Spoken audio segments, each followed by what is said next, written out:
Hi guys, in this video we're going to talk about rising authoritarianism in the Philippines under popular President Rodrigo Duterte. The Philippines' Rodrigo Duterte has stripped opposition media outlet ABSCBN of its license. People are being shot for violating the coronavirus lockdown, and Duterte's controversial drug war, which has killed thousands, continues unabated. What's going on in the Philippines? Is this part of a pattern of rising authoritarianism? And how has Duterte remained massively popular through all of this? All that in this video. Just before we start, don't forget to subscribe for more political analysis videos every week and hit that bell notification while you're at it. So as we speak, 3 critical developments are underway in the Philippines. Number 1 is that the license for media outlet ABSCBN has not been renewed by Congress, which means that this network will no longer be allowed to continue broadcasting. Now, this has happened before to ABS-CBN during the era of the Marcos dictatorship, and it is happening now again under Duterte. ABS-CBN was one of the largest and oldest private media broadcasting networks in the Philippines, controlling 31 to 44% of market share, employing 11,000 people, and having a viewership in the millions. That's all gone now. You see, the networks in the Philippines operate on a 25-year license that has to be renewed by Congress, and by overwhelming majority, Congress voted not to renew the license, despite the fact that 3/4 of the Filipino people want to have the network back. So this controversy started back during the 2016 election, when ABS-CBN hosted negative campaign ads against Duterte, but refused to air campaign ads that he paid for. Now, something like that might warrant a fine, but not wholesale dismantling of a network. But this is not surprising. ABS-CBN has continued to give critical coverage of Duterte, and Duterte has threatened to revoke their license. Ang inyong franchise mag-end next year. If you are expecting na ma-renew yan, I'm sorry. You're out. I will see to it that you're out. This is the equivalent of Trump dismantling CNN for giving him negative coverage. And so in one fell swoop, a critical voice in media has been crushed. Number 2 is Duterte's militarization of the coronavirus response. In response to protests for food aid amid the lockdown, Duterte has openly threatened to shoot anybody who violates the coronavirus lockdown. Shoot them dead. Now, the police claim that these comments are exaggerated, but that didn't stop them from shooting a war veteran dead in broad daylight for violating the lockdown. On top of that, Duterte has threatened martial law if people don't adhere to the lockdown. Now, in principle, there's no problem with punishments like fines for violating coronavirus rules. France has done the same. But the death penalty or martial law should not be one of them. This heavy-handed approach and blaming citizens covers up for the numerous failings of Duterte's coronavirus response.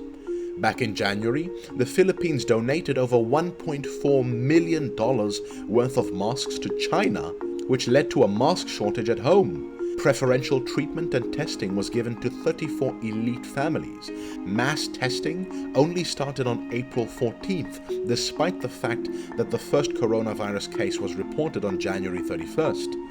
The pandemic has opened the door for increasingly authoritarian measures. Number 3 is the new anti-terror law. Now, make no mistake, the Philippines has a very real terrorist problem, including a decades-long communist insurgency and Islamic terrorists like ISIS, which occupied the city of Marawi for 5 months straight back in 2017.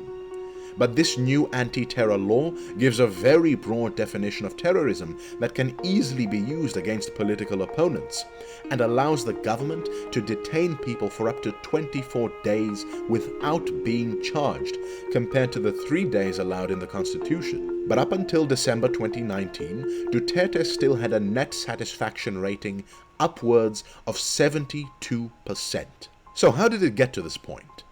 And are the Philippines really in danger of a slide into authoritarianism? To fully understand all this, we need to go back and understand how Duterte was able to rise to power. Now, many of you have probably heard about the controversial drug war taking place in the Philippines. The situation is not as simple as the media makes it out to be. The Philippines has been a democracy since the fall of US-backed dictator Ferdinand Marcos in 1986. But a lot of this democracy has been characterized by elite politics. You see, the Filipino political system has very weak political parties. Instead, a small number of elite political families and dynasties dominate Filipino politics.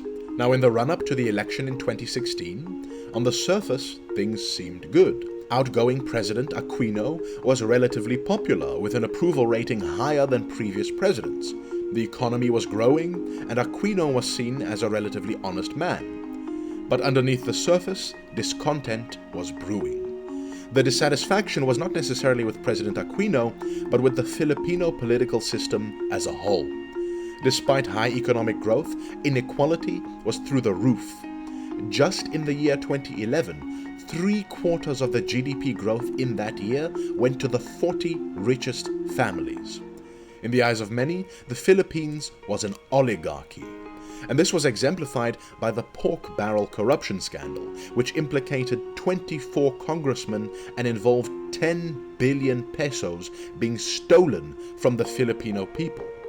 Aquino himself was not involved, but it exposed his inability to deal with corruption in the system. On top of that, the government's response to the flooding caused by Typhoon Yolanda was lackluster. But the big issue was with law and order. You see, back in 2009, the Maguindanao massacre, a politically motivated killing, resulted in the deaths of 57 people. Aquino, in his 2010 election campaign, had promised to swiftly prosecute the perpetrators. But after 6 years, the trial was still ongoing, which symbolized and reinforced the perception of a slow and ineffective justice system. On top of that, in 2014, the police raided the Philippines' largest prison, Bilibid Prison, and it was discovered that the drug lords who were supposed to be imprisoned were living like kings in the prison, with luxury jail cells, strip clubs, and jacuzzis in the same manner as Pablo Escobar in Colombia. This scandal again reinforced the idea that the Filipino justice system was ineffective. And so despite the fact that overall crime was decreasing under the Aquino administration, these high-profile cases created the perception of increasing crime and that the country was out of control. People wanted law and order. And out of this crisis came a hero. Rodrigo Duterte was from the outlying island of Mindanao, and so presented himself as not being part of the Manila-based elite. He proposed to change the Philippines into a federal system so that outlying regions would no longer be ignored by the Manila-based establishment. And Duterte's crude style of talking is part of his appeal. For many people, it signals that he is an honest man, cutting through the BS and telling it like it is. A man of the people, not a clean-cut politician. But his main pitch was far more simple. Law and order. Duterte presented the Philippines as a nation facing an existential threat from drug users and drug pushers. And so he promised to kill 100,000 criminals within 6 years. Hitler massacred 3 million Jews. Now, there's a 3 million drug addicts. There are. I'd be happy to slaughter them. But you should die, you will die. My campaign against drug will not stop until the last pusher and the last drug lord are... And what made him uniquely qualified to deal with the drug problem? His 20-year term as mayor of Davao City. As mayor, Duterte had established death squads who would commit extrajudicial killings of alleged drug dealers, drug addicts, and criminals. Over 1,400 people had been killed this way. Now, officially, these death squads were vigilante groups with no links to the mayor. But Duterte openly bragged about his involvement. When Duterte came to power, Davao City was the rape and murder capital of the Philippines. It is still a high-crime city today, but many consider it significantly more livable than in the past, with one of the best emergency response services in the country. And Duterte justified these authoritarian measures as being necessary to defend against the existential threat to Filipino society posed by drugs, crime, and corruption. It's almost understandable that in a country with a high crime rate and a slow and dysfunctional justice system, that people seek justice outside the law, which is what this is. And so in a crowded field of 5 candidates, Duterte won the elections with 39% of the vote. So remember when I said that the Philippines had weak political parties? As soon as Duterte got elected, 98% of the congressmen from former President Aquino's Liberal Party defected and joined Duterte in order to gain access to the levers of power. This gave Duterte a supermajority in Congress. The Supreme Court refused to challenge him because under Aquino, the Chief Justice had been impeached on corruption charges, and the Supreme Court didn't want the same to happen again. The Catholic Church, which played a critical role in ending the Marcos dictatorship, refused to challenge Duterte for fear of being exposed for their sexual crimes. And to deal with opposition from the radical left, he promised to make a peace deal to end the decades-long communist insurgency. And he invited members of the left to take cabinet positions in the social welfare ministries. If the left tried to complain about his bloody drug war, they would discredit themselves by having taken part in his administration. In one fell swoop, Duterte had overcome any serious challenge to his administration, and so he was now free to implement the drug war with little to no accountability. Now, to be fair, Duterte has implemented many decent policies. Economic growth has continued, he cut taxes for the poor, introduced free college, and has begun a massive increase in infrastructure spending, unlike any other president. But when Duterte promised to kill 100,000 criminals, he wasn't joking. Without hesitation, Duterte implemented a systematic campaign of extrajudicial killings that have led to the deaths of anywhere between 6,000 and 27,000 people in 4 years, depending on who you ask. For perspective, that's more than the 3,250 civilians killed during the 14 years of martial law under the Ferdinand Marcos dictatorship. These killings are performed either by police, undercover police, or vigilante groups. No accountability, no trial, no due process. And the thing about these killings is that officially they are not being ordered by Duterte. There are no executive orders telling the police to shoot alleged drug addicts on sight. Rather, through his rhetoric and refusal to hold the police accountable, Duterte has created an environment where the police and vigilante groups can commit murder outside the law. And all too often, innocent people are killed. When you have no trial and no evidence, there's no way of knowing whether the people you kill are guilty. That's the point of having a justice system. Now you might be saying, okay, maybe these are tough measures, but if it works, right? The thing is that there's no evidence that it does. Drug wars in America and Mexico have failed, and this approach ignores the social problems which led to drug use in the first place. The crime rate was already going down under President Aquino before the drug war. And as for individual crimes, the data is inconsistent. Some crimes, like robbery, have gone down, while rape has remained about the same. But murder, unsurprisingly, has massively increased. On top of that, inconsistent claims have been made about the extent of the drug problem. Duterte claims that there are 3.7 million drug addicts. Police Chief De La Rosa claims that there are 3 million. The DDB, the Dangerous Drugs Board, claims 1.24 million. And the Philippine National Police official figures are 1.8 million. So by what measure is Duterte judging the success of his policies? The answer is none. But that misses the point. What Duterte offers is oversimplistic answers to complex problems. It's easy to say, well, just shoot the criminals, instead of doing the hard work of building up an effective, corruption-free justice system.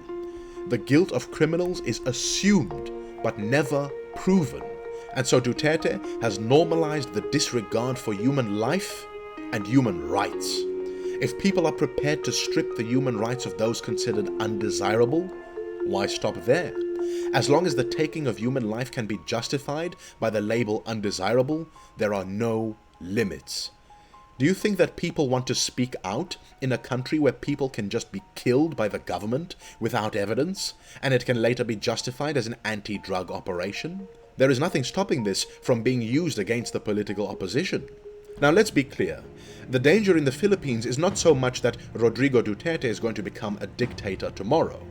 The Filipino constitution only allows him to serve one term, and there isn't really a way for him to push for a second. The danger is that other future politicians will realize that this brand of authoritarian populism and authoritarian government tactics can win votes, and that they can get rid of the rule of law and checks and balances so long as they frame it as being tough on crime.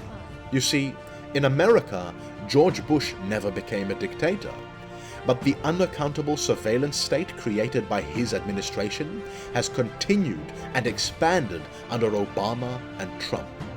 The same could happen in the Philippines. With this new precedent, every new Filipino administration from here on out can continue and expand these authoritarian measures. And in a country far more corrupt than the United States, which is already pretty corrupt, that power will be abused. Freedom without order is chaos, but order without freedom is tyranny. To learn about the rise of authoritarianism in Brazil and Bolsonaro's response to the coronavirus, click here. This video will probably be demonetized, so consider becoming a Patreon to support the channel. Thank you to my Patreons who made this video possible. Like, share, and subscribe, because this was my take.